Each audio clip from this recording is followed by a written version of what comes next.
is Herman Hulst and I'm the Managing Director for Guerrilla Games, the developer of Killzone 3.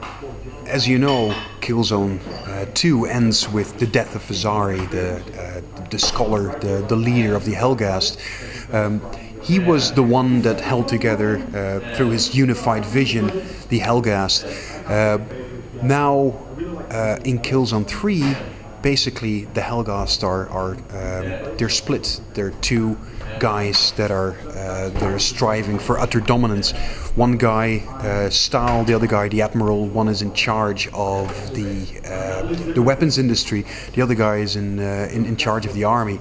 You as a player are kind of as a mouse caught in the cat fight, basically forcing you to explore the entire natural beauty of Helghan.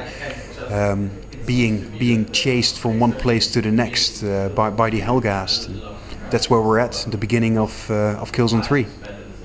I'm Steven de Geijden. I'm senior producer on Killzone 3. We started working right after Killzone 2. There were a lot of great things that we did with Killzone 2, but obviously there's always ideas that you can't implement because at some point time is up. So there were some parts of the vision that were already there coming out of Killzone 2. So some of the features, some of the things that we wanted to do were already there. And of course there was a lot of feedback from the community on what they felt was good about Killzone and the things they would like to see improved. So that kind of helped shape the vision. So it's not like it was set in stone and saying that's the thing that we're going to do. But we took on board what the community said. We said, well, we want to take another look at the story. We want the controls to be more responsive. We want the frame rate and then the loading to be seamless. All those kind of things. So we made sure that we take that on board and we start implementing that. One of the key things that we wanted to do is variety. There should be a lot more variety in the game. And that's also something that came from the community and said we loved what you did with the urban environments, it played really well, but we would have loved to see some more variety. So those are the things that we actually brought into the vision and said, no, those are the things we need to focus on. Visari obviously has been a great character for us. He's well known and he's been this really kind of big dictator and you're your main enemy. I think in Killzone 2 you got what you came for, you actually killed Visari, but still you don't really feel like you've won. Because you've killed the guy, but you can see the ships coming in already. And in Killzone 3 you'll find out that yes, that's all part of the plan. And they've held back the fleet, they have held back their main force, and now that the nuke has gone off, they will come to kind of new resources that they really needed, and they're going to strike back. So the ISA fleet is actually now being destroyed, and you have to find a way off the planet. And that's the main kind of storyline for Killzone 3. Is you're stranded on the planet, and the Helghast are now the top dogs. They are the Goliath, and you're little David trying to take them. What we want to do is really tell the story from one person's perspective, and by doing that, focus more on the Helghast side of things. So that's also what you see in Killzone 3. Everybody kind of always talks about the Helghast because they're such an iconic enemy. That's what they really like about Killzone, is they always see those goggles, they always see the red glowing eyes. That's what was Killzone to them. It's not specifically the hero. It's more always about the enemy, so we want to focus on the enemy a lot more. So we're saying we've got this one hero and we'll tell the story from his perspective, and we talk about the enemies a lot more. So in Killzone 3 we'll dive into the Helghast culture, into the Helghast planet a lot more. So that's our focus, and want to make sure that we get that absolutely right, rather than kind of try and tell it from different angles and from different characters. So let's try just from one person but focus on the enemy.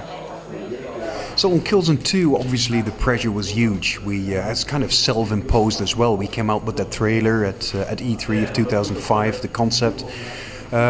So I think we've been able to crack the PlayStation 3 to a certain extent. But you know, ambition doesn't stop there. I think we're really increasing the bar, and we're the kind of team that needs to put pressure on ourselves in order to get the maximum out of the machine, and that's just how we work best. So the vision for Killzone 3 is once again a lot bigger than the vision was for Killzone 2. And that sits within the wide variety, within the improvements of a lot of the mechanics, new weapons, new enemies, and so on and so on. So we work well under a lot of pressure. Well, the pressure comes from a lot of things. I mean, primarily it comes from our own ambition, that we really like to push the bar and say, well, these are the things that we really want. So that gets us in trouble every time. Whether it was with Killzone 2 and with Killzone 3, we said, well, we initially said, let's not change too much about what we have because it's kind of good. And then as we go along, we start changing it and it goes bigger and bigger and bigger. And all of a sudden we have this monster, colossal game again. But then of course there's other titles that come out, like Uncharted 2, like God of War. They're great titles. And all of a sudden it's no longer Killzone 2 who set the standard, but now everybody's talking about Uncharted or about Heavy Rain or about those titles, saying, oh, the graphics in there are fantastic. We're like, yeah, and they've done a really good job and we want to outdo them again. So we constantly push ourselves. We're probably our biggest critics ourselves. I mean, the internet is full of people who criticize and look at things and say, well, that can be better. The first people who see things that can be better are us.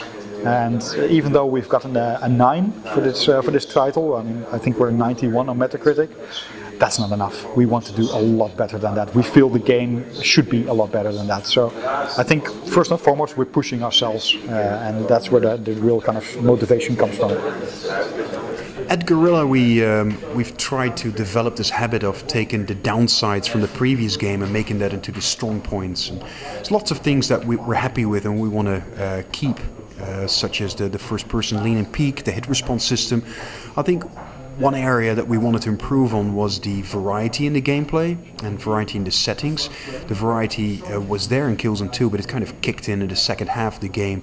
So we really have made a big point of having, a very different theme, including a very different player experience in every single level of the game.